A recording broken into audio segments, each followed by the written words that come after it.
J.R. Tavai was out with a hamstring. Gio DePaulo was out with a shoulder. Cody Temple remains out with a back.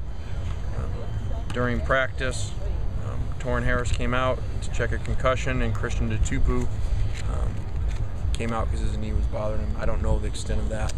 I don't think it was major. 3 days in a row is a lot on the guy coming back from that. So hopefully he'll be okay.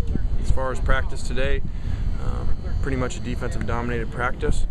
I thought the defense outplayed the offense physically, and was pleased with that from a defensive standpoint. Guys making a number of plays. Shane Horton made a great interception down on the goal line, so it was good to see. As sort of an offensive-oriented coach, is it hard for you to feel encouraged when you watch this happen today? I mean, obviously, if the defense does well, the offense isn't doing well. Not as much maybe as before.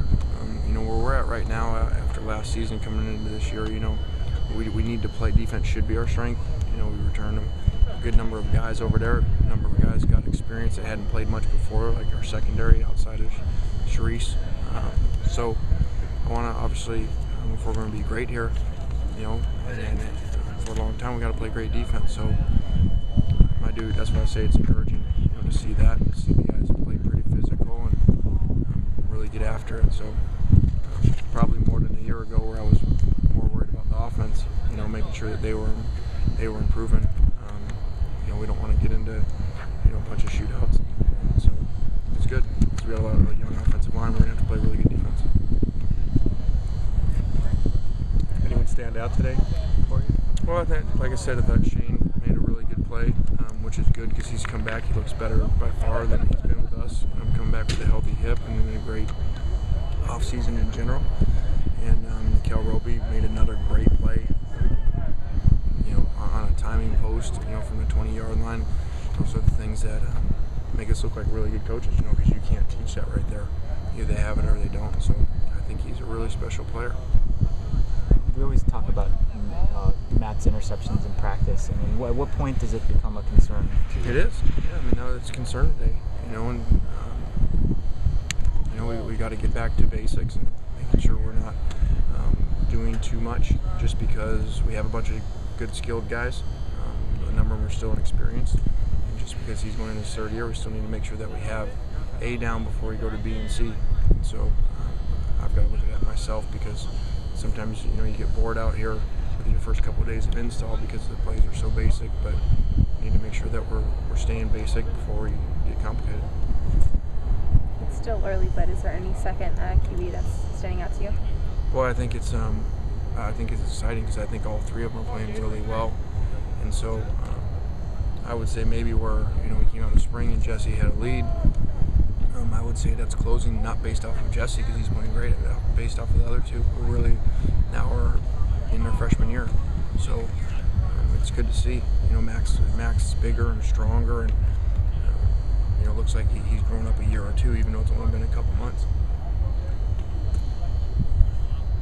So with those interceptions, are you just trying to imply that you're trying offensively overall trying to kind of do too much at this point? No. You just gotta watch that. I have to watch that with me and him, just based off of his experience. Instead of just running another slant, another hitch, another basic route, trying to do stuff to beat the defense that we haven't even installed yet. So, that falls on me.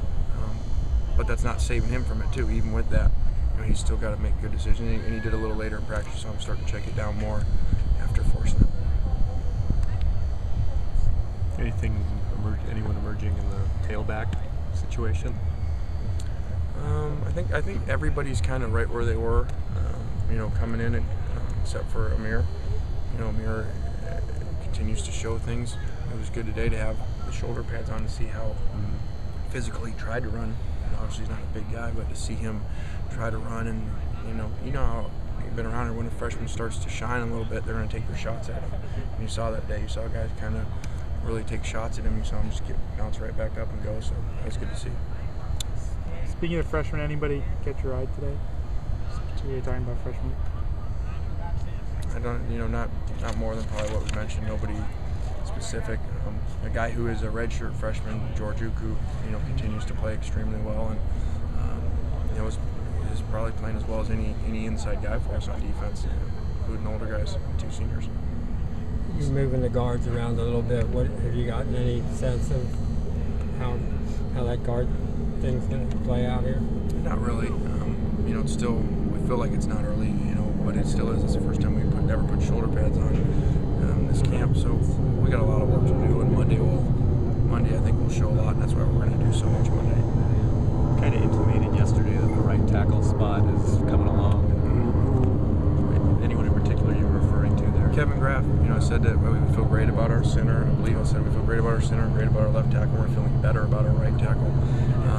Kevin's completely different. A year ago, he just looks like a completely different guy. He's changed his body fat, he's changed his speed, strength, and part of that's too. He's coming off a shoulder too. He was playing with a bad shoulder and then finally got surgery on it. So it's great to see. Sometimes that happens. Linemen on both sides go into their third year and they kind of start to blossom. So hopefully that will carry over when we put the full pads on. Colette had a couple of high snaps today. Is that just something where he just needs to do it a whole bunch and that'll get resolved? Yeah, you got a guy who's been playing guard for a couple years, and so he's in there, and really for that transition of not being in there, I think he's doing really well with that. Any thoughts, shotgun more or less versus under the center at all? Not yet. That'll always depend on our line and how they're playing, and Matt can do both. He can be great under center and in the shotgun, and so that will depend on our offensive line development.